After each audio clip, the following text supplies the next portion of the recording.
Bienvenue à toi dans le fil de Floriane, un espace pour les personnes sensibles, hypersensibles, pour ressentir, ralentir et écouter ce que ta sensibilité essaye de te dire à fleur de toi. Le fil de Floriane, le podcast des âmes sensibles pour t'aider à sortir du labyrinthe de tes émotions.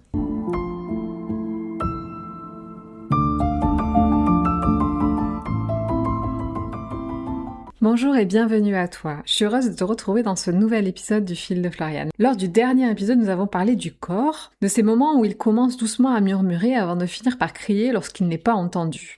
Aujourd'hui, j'aimerais t'amener un peu plus loin. J'aimerais te parler de ces personnes que l'on admire souvent. Tu sais, celles qui donnent l'impression de tout gérer. Celles qui répondent toujours ça va, même lorsque tout s'effondre à l'intérieur. Ces personnes, je les connais bien parce que j'ai longtemps été l'une d'elles. Pendant des années, j'ai cru que demander de l'aide était une forme de faiblesse.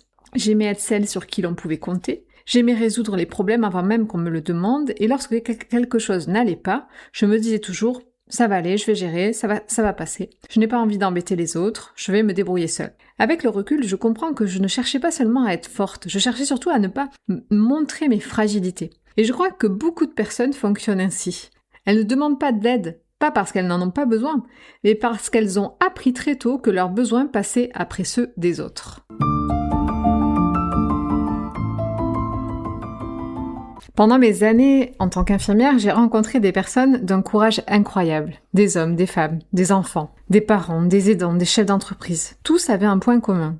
Ils avaient attendu que la douleur devienne insupportable, attendu que l'épuisement soit total, attendu que leur corps dise stop. Et je me souviens m'être souvent demandé pourquoi attendons-nous si longtemps avant de prendre soin de nous. Aujourd'hui, je crois que ce n'est pas un manque de conscience, c'est une habitude, une manière de vivre, une façon d'avoir appris que tenir était plus important que ressentir.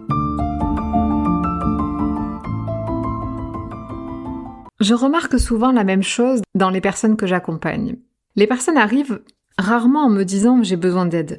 Elles arrivent avec une autre phrase, c'est « je ne me reconnais plus ». Et c'est très différent parce qu'au fond, ce qu'elles cherchent, ce n'est pas qu'on les sauve, c'est qu'on les aide à retrouver le lien avec elles-mêmes. C'est exactement ce que nous faisons. Je ne cherche pas à rendre les personnes plus fortes.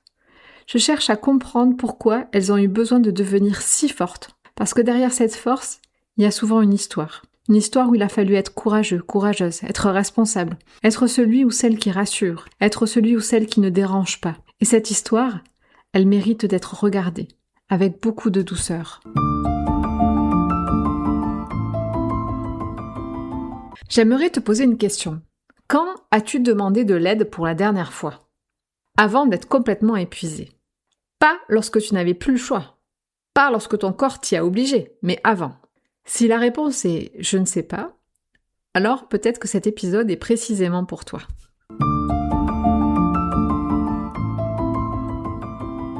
Je te propose maintenant un petit exercice. Prends une feuille, trace 2 colonnes. Dans la première, tu écris « ce que je porte seul ou seule ». Dans la seconde, « ce que je pourrais partager ». Tu seras peut-être surprise de voir tout ce que tu continues à porter sans jamais demander de soutien. Puis, pose-toi cette question. Pourquoi est-ce si difficile pour moi de recevoir de l'aide ? La peur de déranger ? La peur d'être jugée ? La peur de perdre le contrôle ? Ou simplement parce que tu as toujours appris à te débrouiller toute seule ou tout seul. Il n'y a pas de bonne réponse. Seulement une porte qui s'ouvre vers plus de compréhension pour toi.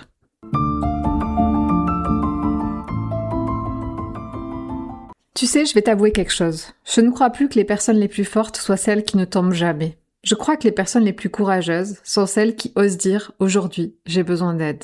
Parce qu'à partir de ce moment-là, elles ne sont plus en train de survivre, elles commencent à vivre autrement.